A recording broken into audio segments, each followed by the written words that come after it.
There's Trinidad and Tobago. One country, two very different islands, two very different places.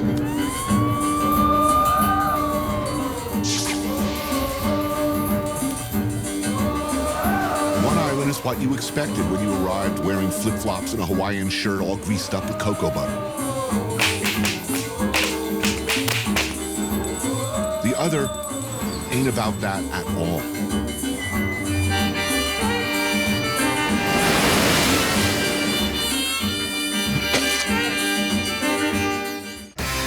I took a walk through this beautiful world. Felt the cool rain on my shoulder. Found something good in this beautiful world. I felt the rain getting colder.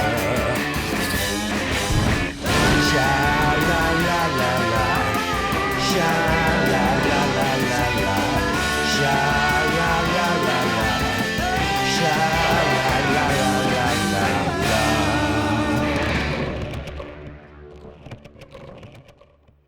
If I had the choice, I would choose to live back when Calypso brought the news. If I had the choice, I would choose to live right back when Calypso brought the news. No more reporters, no anchormen, no recorder, no pad and pen, no nosy cameras to point and shoot, no reading to cross out the truth. Many visitors come to Trinidad for one thing and one thing only, Carnival, which locals say is the biggest party on earth, a pre-Lenten festival of costumes, food, copious drinking, and the kind of dancing you better be good at before trying in public. It's almost 2 months before the party officially starts, but here in Trinidad's capital, Port of Spain, the carnival season has already begun. I thought it was a pity that you went here during the peak of the carnival season. I'll tell you something really terrible about myself. Like, I've never been to Mardi Gras, Carnival in Rio, any kind of carnival. Like, large numbers of strangers swarming through the streets, dancing in uniforms. Doesn't do it for you? No, some of my deepest fears are having to dance or sing in public. Either of these would be terrifying. So this seems like a situation where that might come up, you know?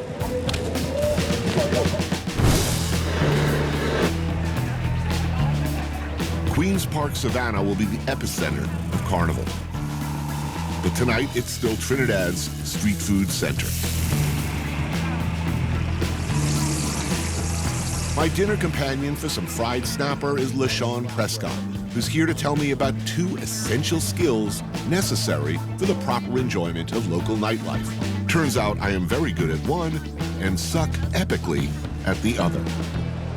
What is liming? Liming is like our version of hanging out, right. You know. You're with friends, you're chilling, that's liming. Is there alcohol involved? Chances are, if you're liming, probably. you're sipping. I mean, you can't lime without beer. What about the rum? I haven't had any rum here. How does one drink rum here, and which rum should I be drinking? Does one drink it on the rocks? One or drinks mixed? it with Coke. With Coke? Yeah, rum and Coke. But the rum's supposed to be really, really good here. Yeah. What do I want to mess it up with Coke for? Okay, so we've established what liming is. What is whining? The technical term is the circumduction of the hips. And it's a style of dance. And if you're not used to the culture, you don't understand what it means, you can interpret it the wrong way. When you see it for the first time, you can think it's seductive, you can think it's sexual. But people can whine on each other and not really mean anything. I can whine on you and it doesn't mean that I want to take you home, you know? It's something that's really about freedom of expression of self. And it's something that crosses ages, races, ethnicities, especially during carnival time. You see people from high status and people who are, you know, lower class. They both whine together. You know, the barriers are no longer there.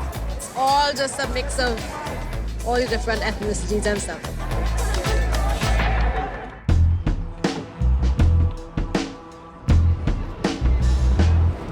The faces you see in the streets are African, Indian, Chinese, Middle Eastern in features, and every shade of mix in between. This patchwork of ethnic identities and colors is a direct legacy of Trinidad's colonial past. Located at the southern end of the Caribbean Sea, 7 miles offshore from Venezuela, Trinidad and Tobago have long been important ports of call.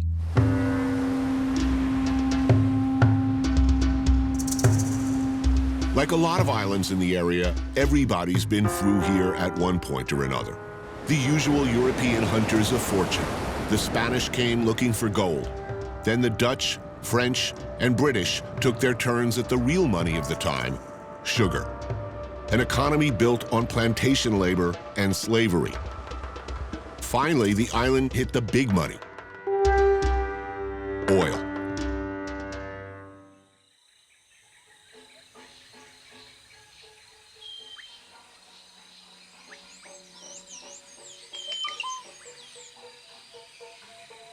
A pair of seemingly unrelated events had a big impact on the island's musical culture.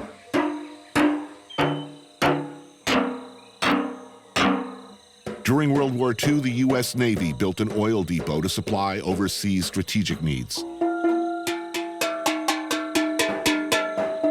And decades earlier, the ruling British had banned drums made from traditional-style animal skins after a series of riots they insisted had been inspired by African drumming.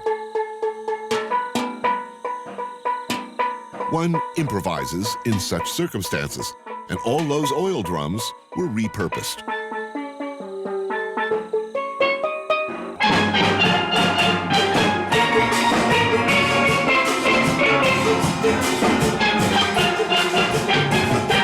This is Phase 2, one of only 11 large steel bands taking part in the worldwide competition Panorama that happens in a few weeks. Winner gets 150 grand.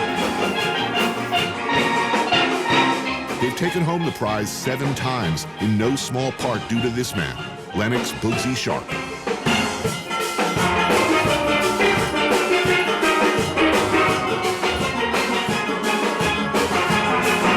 The rehearsal space is called a panyard, and if you're lucky, somebody nearby is making this: corn soup, split pea broth, dumplings, and of course, corn.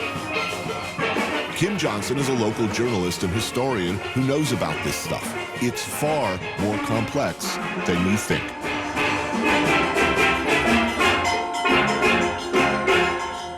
Wow.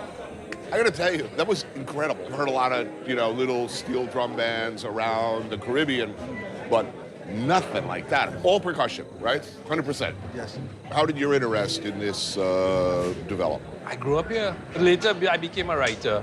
I discovered there were just hundreds of stories.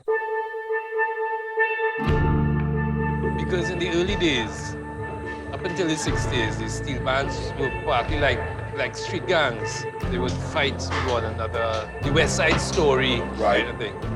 The steel bands doubled as that. So I just got fascinated by tracking down all of these pioneers and getting their stories and how they got involved. I'll be 64 years this year. I played music since a little kid. Yeah, these stories that he grew up with them in one of his backyards. So when he was about 3 years old, he was going out playing with them.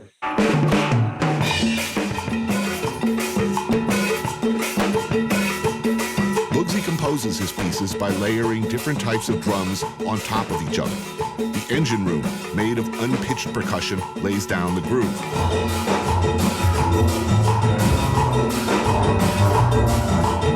Next, a section of 6 bass pans drops a bass line.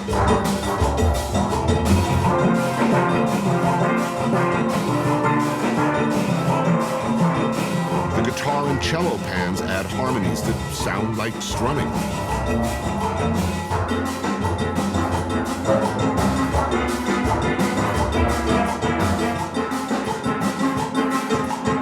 And the frontline pans play the melody.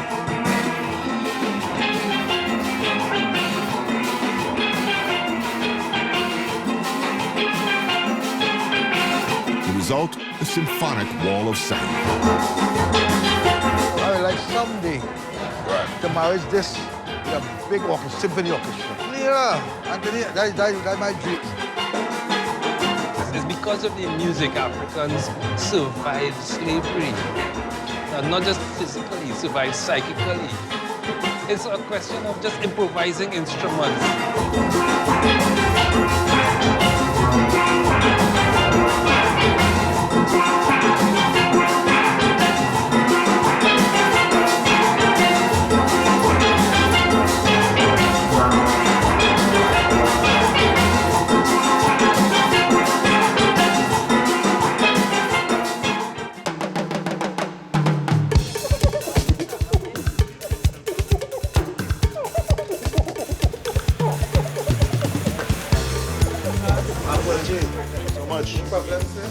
Holy crap. Okay.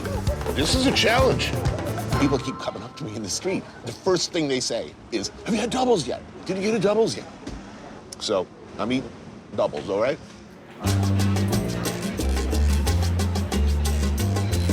Doubles are a Caribbean take on the Indian chana bhatura. 2 floppy, tender pieces of soft Indian-style bread loaded with a wet heap of curried chickpeas, pepper sauce, and mango. Structurally, I have questions here. I don't want seepage. Seepage is never good. If someone uses seepage in a sentence, nothing good is gonna happen. I'm gonna suck the paper. I don't think there's meat in here. But I still like it. It's really, really good.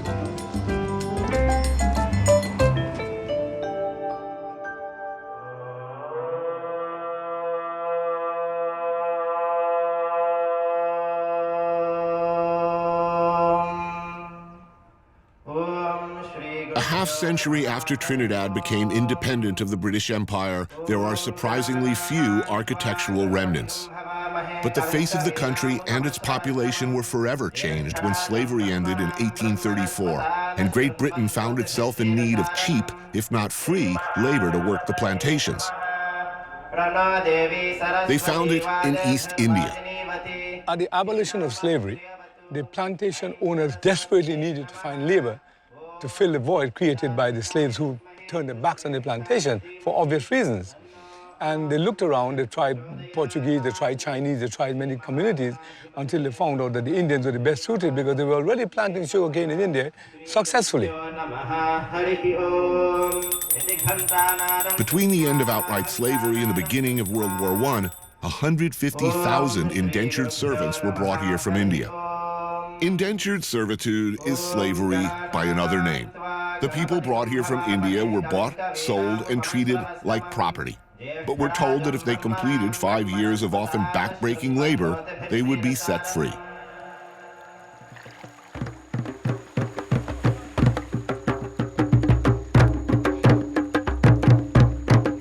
Noon on a Monday, ordinarily a work day, but today the Singh family is having a boys' river wine. Chan, the patriarch, is a retired diplomat. His son, Keshav, is a music producer. Uncle Charlie is in charge of the cooking.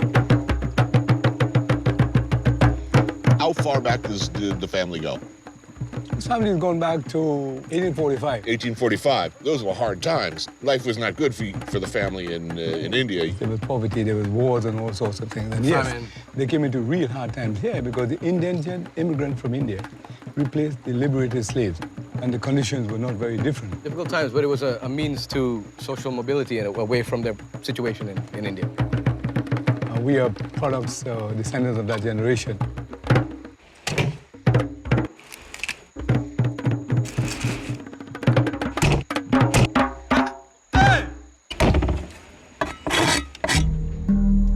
Start with 1 whole duck, hack into pieces, rub with lime juice, season with hot peppers, garlic, and the tropical herb shadow beni.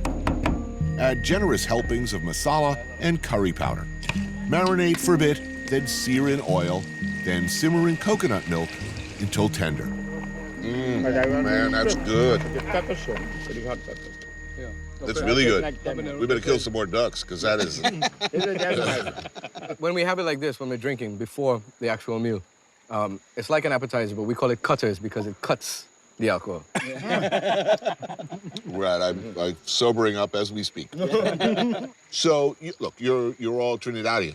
It's Trinidad first, Indian second. Yes, I mean, when the Indians came, 160-something years ago, there was a disconnect with the motherland. Most of these Indians were promised that they were going for a short tenure to make a lot of money and then return home. They gave return passage or land.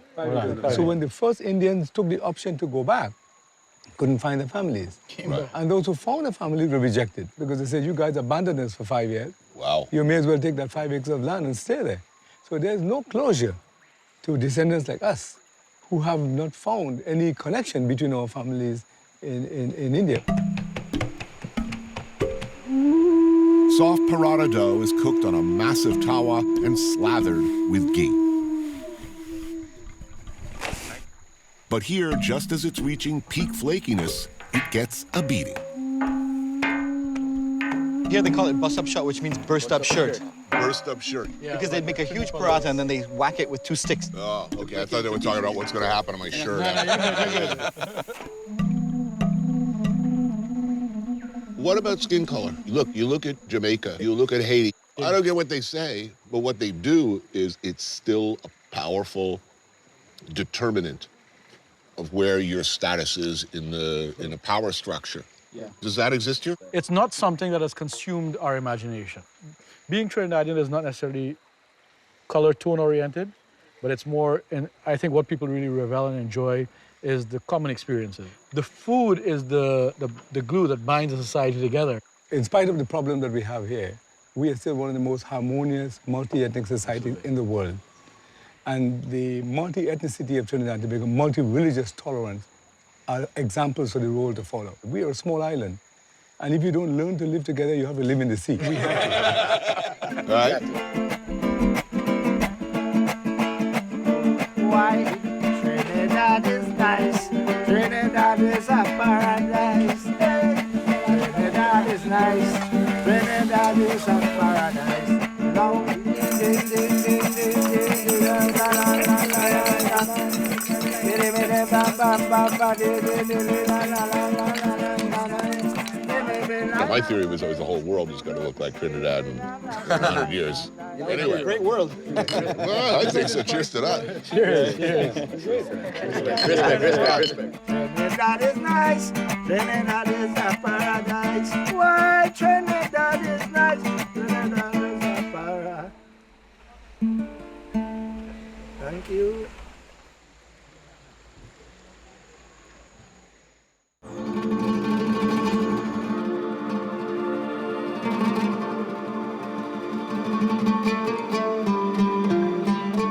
It started in 1898, more than 100 years ago. Most of the Christians were being persecuted by the Turks. So there was an exodus of Christians leaving Syria. They boarded the ships from Beirut, and as long as it was heading west, they thought they were going to America. Many of our parents landed in Trinidad, and that's when we started. That's the first generation. Just outside of Port of Spain, Bayshore is one of the priciest neighborhoods in the country. I'm here as a guest of the Sabga Abouds, a successful family of Lebanese Syrians. Look, isn't this amazing? Beirut. Yes, like no arak. I do indeed. Would you like arak? A little ice and some water would be Perfect. My drink of choice is Grey Goose and coconut water. The family's story is not an uncommon one. The first members came here during the collapse of the Ottoman Empire, arriving penniless. They worked their way up as textile merchants and branched out to run businesses that sell everything from medical equipment to real estate. And how large is the community now in Trinidad? A little under 5,000. That's still a fairly small percentage of the... Extremely small. Actually, we are the smallest ethnic group in Trinidad. But the most powerful, almost the most powerful. Smallest but most powerful, huh? That's not bragging. Syrian Lebanese merchant class are generally seen as the elite. Actually, I'm very big in the food business here. I have 120 restaurants. Call me the Starbucks of the Caribbean. I can't tell you how happy I am about this meal. I love the food. This is raw kibbe. Best raw kibbe you'll ever eat in your life. Yeah, this is the fried version, which is stuffed with the nice stuffing. And then we have the typical hummus. This is muhamra, which is made from chili paste and ground nuts, the best muhamra in Trinidad. Then we have falafel patties. We have grilled wings with garlic, which is every Arab loves. Fish in tahini sauce. You ever had that? Yeah, beautiful. I'm going to pour some olive oil over our lovely things, because olive oil is a must. I mean, and how closely do people stay in contact with family or relatives back in Lebanon or Syria? If at all? Not very much. We are Trinidadians too. As much as we are Lebanese and Syrian, we are Trinidadians. Trinidad has been good to us, and we know it. But life is good here in Trinidad. Life is very good. But there is a measure of concern in the fact that at one time we used to have a huge middle class, which was a sort of a security in terms of any possible conflict between the haves and the have-not. But now that's eroding, and they're getting poorer. So they're starting to get angry. What do you think the biggest danger is right now? Civil commotion. Civil commotion. Yeah. We have a crime problem related to gangs, gang warfare. Gang warfare. It ain't all good for everybody here by a long shot.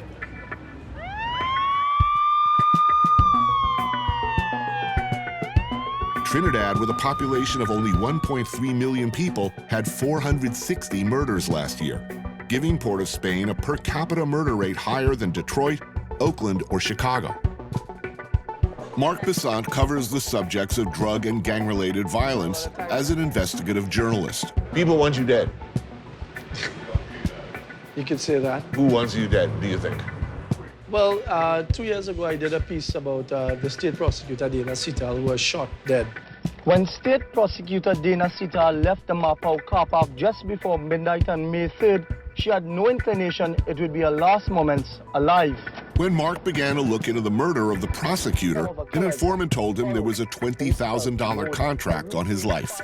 They had people following me over a period of time, some law enforcement officers and so on. So my company put me on a plane.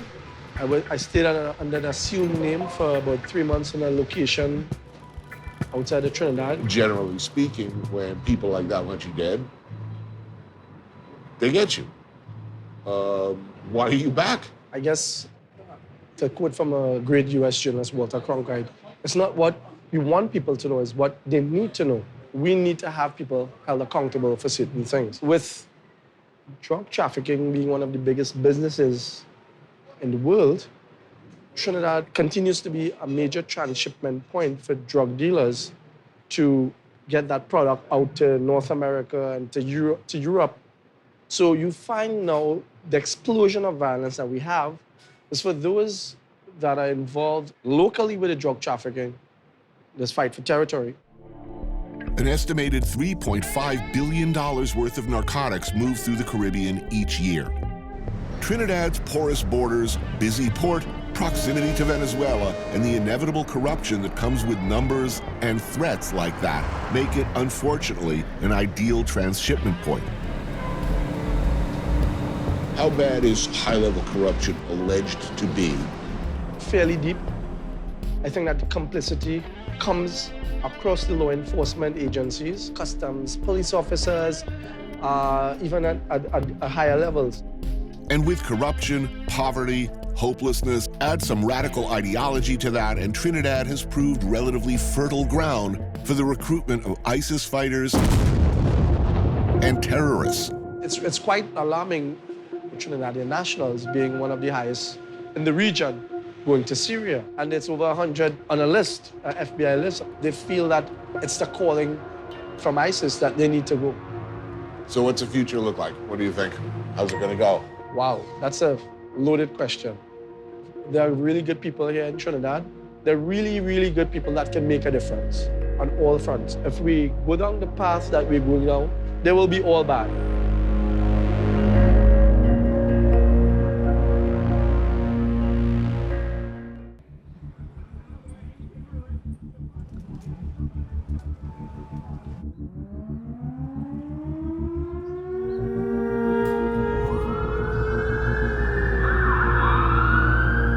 In 1990, the radical Islamic group Jamaat al-Muslimin laid siege to Trinidad's parliament, claiming they were responding to rising inequality, poverty, and religious discrimination. What ensued was a violent and terrifying disaster. 26 people were killed in skirmishes, and the hostage takers, would-be revolutionaries, gave up in exchange for clemency after 6 days. Little changed.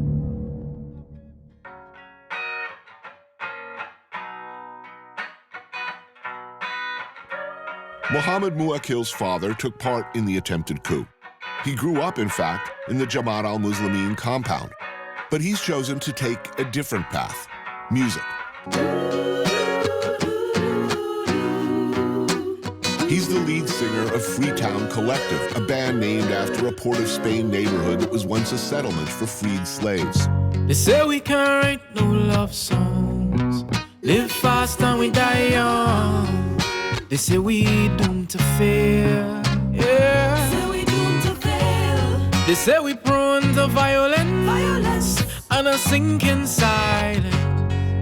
They don't know what they say. No. Much like a lot of reggae, his music calls out the social ills that have been disproportionately visited on the Afro-Caribbean population. I see bodies lying in the streets, nations collapse in the midday. Lord, I need to cool my head. They're calling it a brave new world, freedom for brave new boys and girls. What good is freedom if you're dead? You look around my city right now, and a lot of young people are choosing death over life because the life that they look at doesn't feel like it's substantiated by anything. In the Freetown neighborhood now called Belmont, he lives with his 81-year-old granny, Neela Natu. The thing is that recently we've had a lot of people who I've known, who I grew up with, who've gone to fight in Syria, who've left here. I mean, they will tell you that the official count is 140. I would say it's more. You'd say it's more? I'd say it's more. And why do you think people would go? I'd have to go back into my childhood to explain that to you. The coup that happened here happened when I was 6 years old. And you had all these young people in there who had this idea, we're going to build this thing. There's this community that's going to stand up against what's going on in Trinidad, that's going to stand up against the drugs and stand up against poverty and stand up against crime, and nothing happened. In none of these causes, religious fundamentalism or fervor has not come up. Every issue you've mentioned so far has been perceived inadequacy of social justice. Right, yeah. So these kids going off to Syria, they have any idea what they're doing? Or are they just pissed off? No, they do not. People say that poverty breeds crime. I don't think poverty breeds crime in a sense. I think exclusion breeds crime. Because if I truly care for you, if I feel like you are a part of the thing that I exist in, then I won't hurt you. I might come in your house and steal some food. But when you see that kind of violence being enacted, you have to ask yourself, it's not just somebody saying, I need this tablecloth, I'm gonna take this. No, I want this tablecloth.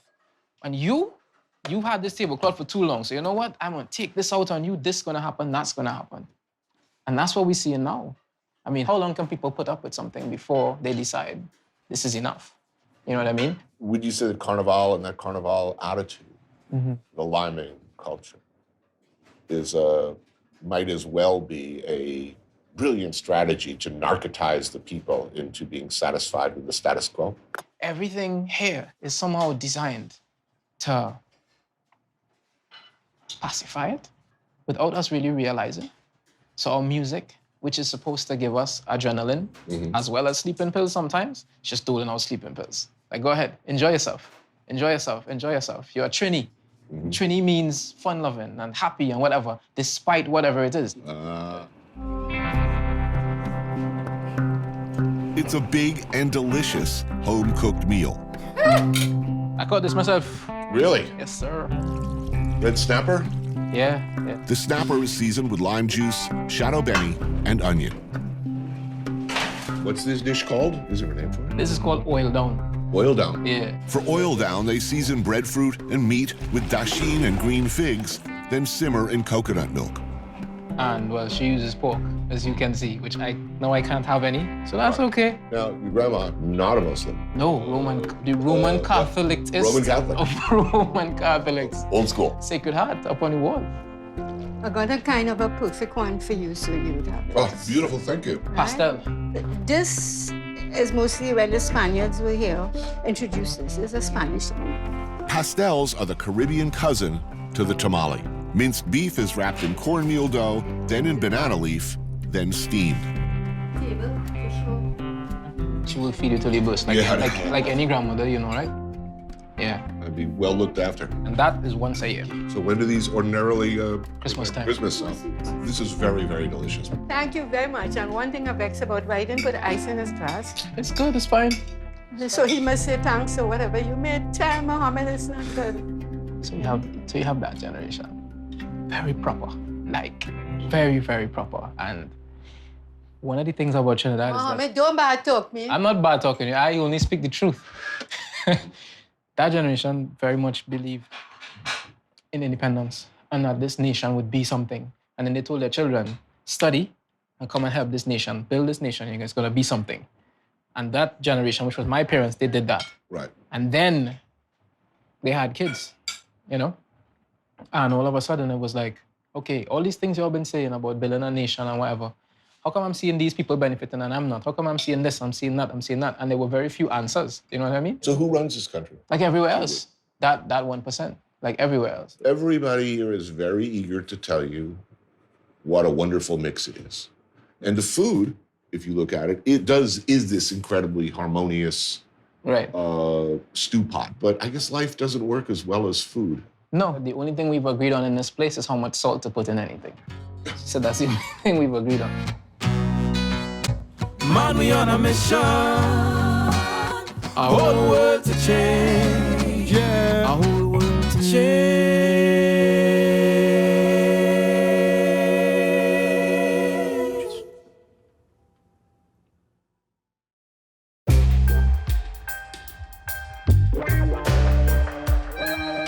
Trinidad, it should be pointed out right now before you start packing your Speedo and your cocoa butter, is an industrial island. And like so many places, industrialization is changing the landscape here. But some things persist, remain, echo from all the way back then.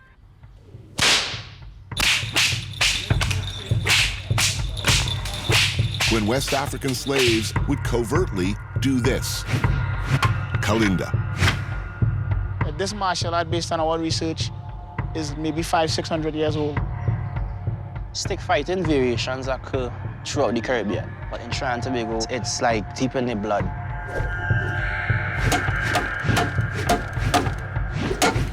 This martial art was illegal for many, many years, yes? Yeah. I mean, certainly during slavery times, it was illegal. To this date, I believe there's still laws on our books that ban this stick, and if you're caught with it, you could go to jail. The laws of slavery times forced this sport underground. Like capoeira, it often had to be disguised as a dance. But this ain't no dance. The guys with the whip and the guys with the stick were all the guys saying, you have not broken us. We will continue to resist to the ends of time.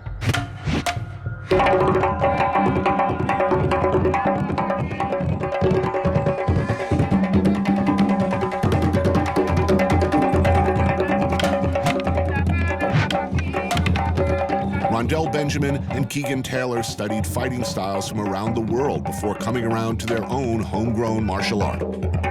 Now, what's legal? What's not legal is... Let's say what's not legal. I can't hit to the legs. You can't? Oh, damn, because that would be the first thing I think of. I'm thinking, I gotta get that knee in particular. Now, to be honest, in stick fighting, legal and illegal is a concept, but it doesn't stop that kind of stuff from happening. Right. But I mean, let's face it, this is a pretty heavy object. Yeah. I get a good swing, a tee off, and I get a clean shot on the head. This is what the New York Police Department would call a deadly weapon. Yes, sir. If I'm fighting, if I'm really fighting, I'm a monster. I gotta lick you down, I gotta kill you, I gotta dig you up, I gotta bury you, I gotta murder you, I gotta take you out. The demon in me is gonna come out, but I call that demon to walk out. King David is one of the old school street fighters who has kept this form from fading over the years.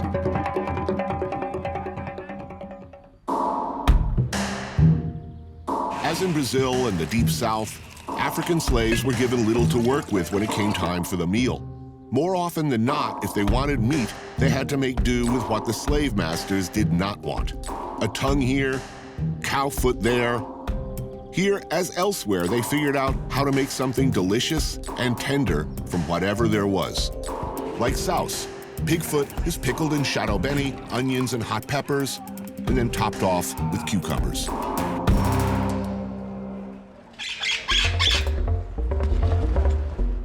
This is a martial art. You either win or you lose. Correct. How do you win? What decides winner? Who draws blood first win. All it requires is the end result.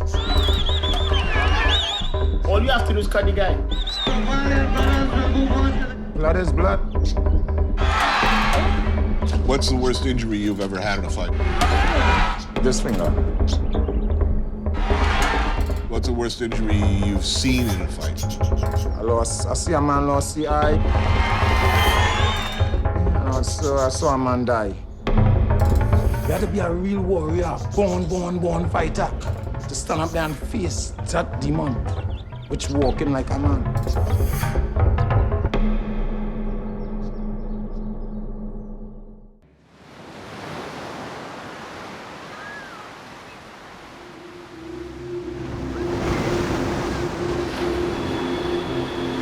Miles east of Trinidad, its sister island, Tobago.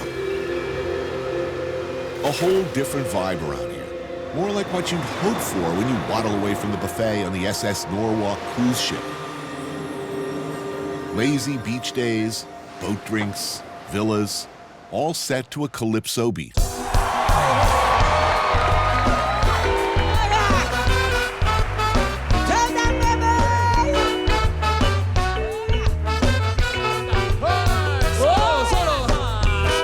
In the 1800s, slaves would sing the news and gossip of the day in a Creole patois to an African beat.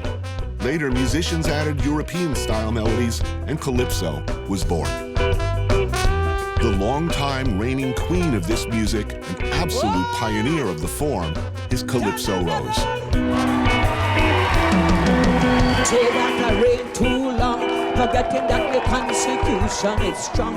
Instead of respecting the long reign, they making threat to take down the name. I've been breaking down walls ever since I was told they would stand up tall and strong like a wrecking drum. I would knock them down. They say that I reign too long. Tell them She was the first woman to win the Calypso King title, which tells you what the environment was like at the time for a female artist. Everywhere I reign supreme, the one and only Calypso queen. No man alive or dead could come and take me from off my head. Rose grew up in a large and strict Baptist family in Tobago until she was 9 years old and was sent to live with her aunt in Trinidad. So she grew up with a foot in each island. What's the difference between growing up in Trinidad and growing up in Tobago? It's much different. Tobagonians are 99.5% African. They are African slave descendants. The culture is more African. And this here is the cornmeal cuckoo. They call it fufu in Africa. When Tobago, they say cuckoo. And this is callaloo. And this is the callaloo made from the leaves of dasheen, you know? But the great thing is the crab.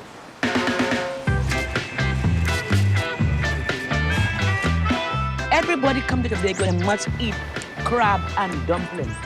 The dry coconut, they grated the coconut, and the juice of that coconut, they put it in the pot with the little ingredients like tomato, onion, chive, and your curry.